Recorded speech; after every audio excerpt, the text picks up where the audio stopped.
We had did the run, the couple 100-mile running gunfight to Baghdad. And then after we secured Baghdad, I guess the forces, the U.S. forces kind of spread out across the country. My unit, we were tasked in the Babylon province, so we were down by, the ruins of Babylon. And of course, while we were there, we would do a lot of counter-ambush patrols. We'd go out in the city and basically, try and elicit a response, from the enemy fighters that, were in the that were out there kind of waiting. And we were headed out of the city on one of the routes, and they had 5 120mm tank rounds daisy chained together and wired to a car battery laying off the road. And so the Iraqi or foreign fighter, whoever it was, waited until we rolled up on the IED and then set it off when it was right next to our tire.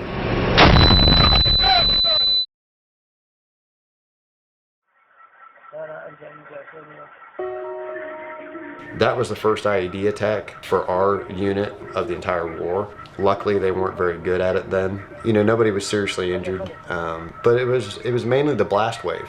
As that blast passes through your brain, it can do some serious damage, long-term damage. And at the time, in 03, they didn't understand blast wave injuries, traumatic brain injury as well as they do now. Had that happen today, I'd spend the next 30 days in a dark room, resting the brain and giving it time to heal. But back then, I wasn't missing any limbs, you know what I mean? And the next day we're out on patrol doing it again.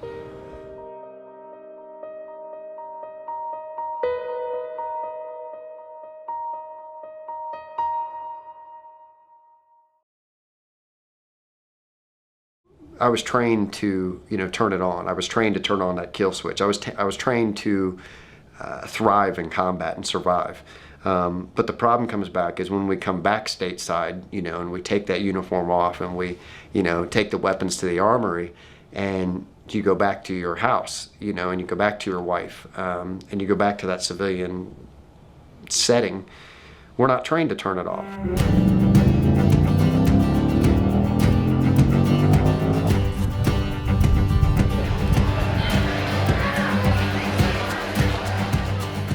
We're not trained to turn off that hypervigilance, those survival instincts that we have, that were reinforced and honed depending on how long you were there and how close, you came to dying while you were there.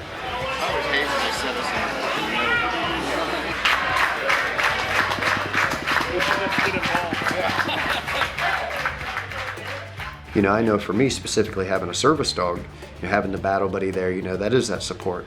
There's specific tasks he's trained to do, to help mitigate some of those symptoms that I have that make that normal life a struggle.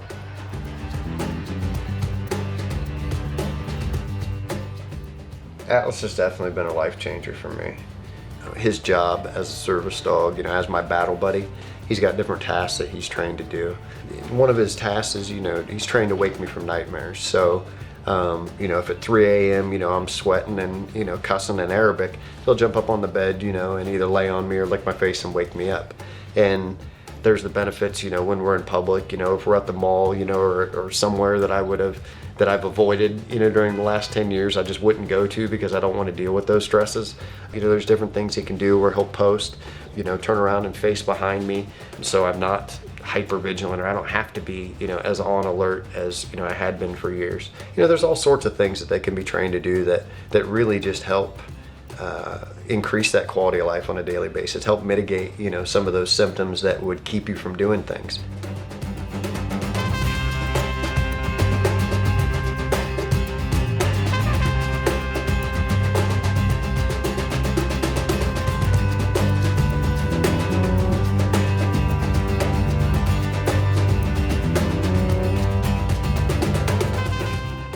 When it comes to life after combat, there are no unobtainable goals, in my mind. I mean, with building this organization, I sincerely believe that we're going to be one of the biggest organizations that there ever were for veterans. I don't see why we shouldn't be. We're not looking at just sending veterans away for a weekend, or, helping them catch up on bills for a month and then say, good luck, we hope the rest of your life's better.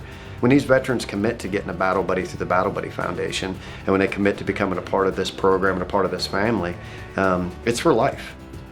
It blows me away because I get vets that look at me like I'm some kind of example or something, and I'm like, brother, man, I got the same nightmares you do. You know, I've got the same, you know, sins and the same struggles, you know, and the same torment on the inside, you know, that you do.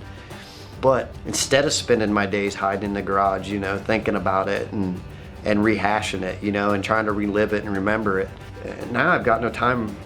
I ain't got no time for that.